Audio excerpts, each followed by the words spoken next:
అందరికీ నమస్కారం. ఈరోజు మన ఇండియన్ స్టాక్ మార్కెట్లల్లో ఒక రకమైన పండగ వాతావరణం అని చెప్పాలి. చాలా రోజుల తర్వాత ఇన్వెస్టర్ల పోర్ట్ఫోలియోలు మళ్లీ పచ్చగా కళకళలాడుతున్నాయి. అసలు ఏం జరిగింది? ఎందుకిలా జరిగింది? రండి వివరంగా చూద్దాం.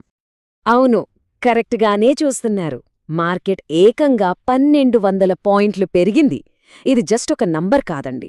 కొన్ని నెలలుగా ఒత్తిడితో, నష్టాలతో సతమతమవుతున్న లక్షలాది ఇన్వెస్టర్లకు ఇదొక పెద్ద రిలీఫ్.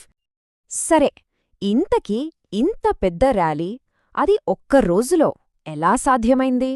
దీని వెనుక ఉన్న అసలు కారణమేంటి? పదండి ఆ కథేంటో చూద్దాం. ముందుగా మనం ఒకటి అర్థం చేసుకోవాలి. ఈ పెరుగుదల అనేది ఊరికే రాలేదు. గత కొన్ని నెలలుగా ఎన్నో కష్టనష్టాలు చూసిన ఇన్వెస్టర్ల సహనానికి, వాళ్ల నమ్మకానికి దక్కిన ప్రతిఫలమిది. గత కొద్ది నెలలుగా మార్కెట్ పరిస్థితి మనందరికీ తెలిసిందే కదా. రోజూ టెన్షన్, ఎప్పుడు ఏం జరుగుతుందో తెలియని పరిస్థితి. చాలామంది ఇన్వెస్టర్లు నిజంగా మానసికంగా అలసిపోయారు. అలాంటి టైంలో ఈ ఒక్కరోజు ర్యాలీ అదొక చీకటిలో వెలుగురేఖలా వచ్చింది. సరే, ఇక అసలు మ్యాటర్లోకి వద్దాం. ఈ భారీ ర్యాలీకి వెనుక ఉన్న హీరో ఎవరు? ఆ కారణం ఏంటంటే అమెరికా ప్రభుత్వం తీసుకున్న ఒక కీలకమైన నిర్ణయం. అవునండి, ఈ ఊహించని మార్కెట్ పెరుగుదలకు అసలైన కారణం మన ఇండియా నుంచి వెళ్లే వస్తువుల మీద అమెరికా విధించే టారిఫుల విషయంలో వచ్చిన ఒక పెద్ద మార్పు. ఇప్పటిదాకా పరిస్థితి ఏంటంటే, మనం అమెరికాకు ఎగుమతి చేసే వస్తువులపై ఏకంగా 50% టారిఫ్ అంటే పన్నుండేది. ఆలోచించండి, ఇది మన ఎగుమతిదారులకెంత పెద్ద భారమో. కానీ ఇప్పుడు ఆ భారాన్ని ఒక్కసారిగా దించేశారు. ఆ టారిఫ్ను ఊహించని రేంజ్లో తగ్గించారు. ఇది మార్కెట్కు ఒక స్వీట్ షాక్ లాంటిది. కొత్త టారిఫ్ రేట్ ఎంతో తెలుసా? జస్ట్ 18%. 50% నుంచి 18%కే. ఇది మార్కెట్ అస్సలు ఊహించలేదు. అందుకే ఈ ఒక్క ప్రకటనతో మార్కెట్ సెంటిమెంట్ మొత్తం మారిపోయింది. అయితే ఇక్కడొక చిన్న కన్ఫ్యూజన్ ఉంది. సోషల్ మీడియాలో ఈ 18% గురించి రకరకాల వార్తలొస్తున్నాయి. అసలు నిజమేంటి? ఆ గందరగోళాన్ని ఇప్పుడు క్లియర్ చేసుకుందాం. చూడండి, సోషల్ మీడియాలో కొంతమంది ఏమంటున్నారంటే, ఈ 18% అనేది రష్యాకు సంబంధించిన 25% టారిఫ్కు అదనం అని, మొత్తం కలిపి 43% అవుతుందని అంటున్నారు. ఇది పూర్తిగా తప్పు. ఒక్కసారి లాజికల్గా ఆలోచించండి. టారిఫ్ కనుక 43% అయితే మార్కెట్ ఎంతలా పెరుగుతుందా? ఖచ్చితంగా పడిపోతుంది.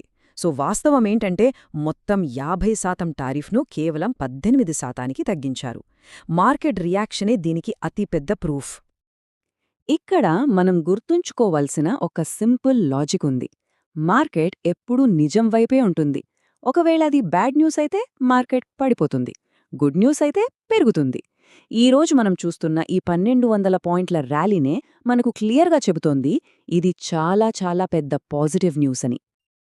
ఈ టారిఫ్ తగ్గింపు మనకు ఎంత పెద్ద అడ్వాంటేజ్ ఇస్తుందంటే, బంగ్లాదేశ్, వియట్నాం, చైనా లాంటి మన కాంపిటీటర్స్తో పోలిస్తే మన వస్తువులపై ఇప్పుడు టారిఫ్ చాలా తక్కువ. అంటే అమెరికా మార్కెట్లో మన మేడ్ ఇన్ ఇండియా ప్రాడక్ట్స్కి డిమాండ్ పెరగబోతోంది. ఇది మన ఎగుమతిదారులకు నిజంగా ఒక వరం. ఓకే, అంతా బాగుంది. మరి ఈ శుభవార్త వల్ల ఏ సెక్టార్స్కి, ఏ కంపెనీలకి ఎక్కువ లాభం చేకూరబోతాంది? ఇప్పుడు ఆ వివరాలు చూద్దాం. లిస్ట్లో ఫస్ట్ ప్లేస్ టెక్స్టైల్స్ రంగం. దీనికి ఇది ఒక జాక్పాట్ లాంటి వార్త. ముఖ్యంగా గోకుల్దాస్ ఎక్స్పోర్ట్స్ లాంటి కంపెనీలు ఏవైతే తమ బిజినెస్లో ఎక్కువ భాగం అమెరికా ఎగుమతులపై ఆధారపడి ఉన్నాయో వాటికి ఇది చాలా పెద్ద బూస్ట్ ఇస్తుంది. టెక్స్టైల్స్తో పాటే మరికొన్ని రంగాలు కూడా ఈ ర్యాలీలో ముందున్నాయి. సీఫుడ్, ప్రత్యేకించి రొయ్యలెగుమతి చేసే కంపెనీలు, ఆటోమొబైల్ విడిభాగాలను అమెరికాకు పంపే కంపెనీలు, ఇంకా కొన్ని స్పెషాలిటీ కెమికల్ కంపెనీలకు కూడా ఇది మంచి అవకాశం. సరే, ఈ ఒక్కరోజు ర్యాలీ చాలా బాగుంది. కానీ మనం దీన్ని కొంచెం పెద్ద కోణంలో చూడాలి.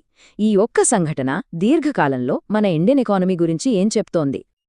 చూడండి, దీన్ని కేవలం ఒక టారిఫ్ తగ్గింది, మార్కెట్ పెరిగింది అని చూడకూడదు. ఇది మన దేశ ఆర్థిక వ్యవస్థ యొక్క అంతర్లీన బలానికి మార్కెట్ ఇచ్చిన ఒక కన్ఫర్మేషన్. మన ఇండియన్ స్టోరీ మీద నమ్మకాన్ని ఇది మరింత పెంచుతుంది. ఈ ఒక్క టారిఫ్ న్యూసే కాదు, మన ఎకనామీ బలంగా ఉందని చెప్పడానికే చాలా కారణాలున్నాయి. మన జీడీపీ గ్రోత్ టార్గెట్లు చాలా బలంగా ఉన్నాయి. పన్నుల విధానంలో పాజిటివ్ మార్పులొస్తున్నాయి, ద్రవ్యోల్బణం అదుపులోనే ఉంది, ఆర్బీఐ కూడా వడ్డీ రేట్లను తగ్గించింది. ఇవన్నీ కలిసి మన ఆర్థిక వ్యవస్థ ఎంత పటిష్టంగా ఉందో చూపిస్తున్నాయి. చివరగా ఒక్క మాట, ఈరోజు మార్కెట్లో మనం చూసింది కేవలం ఒక చిన్న శాంపుల్ మాత్రమే. అసలైన ఇండియా స్టోరీ ఇంకా ముందుంది.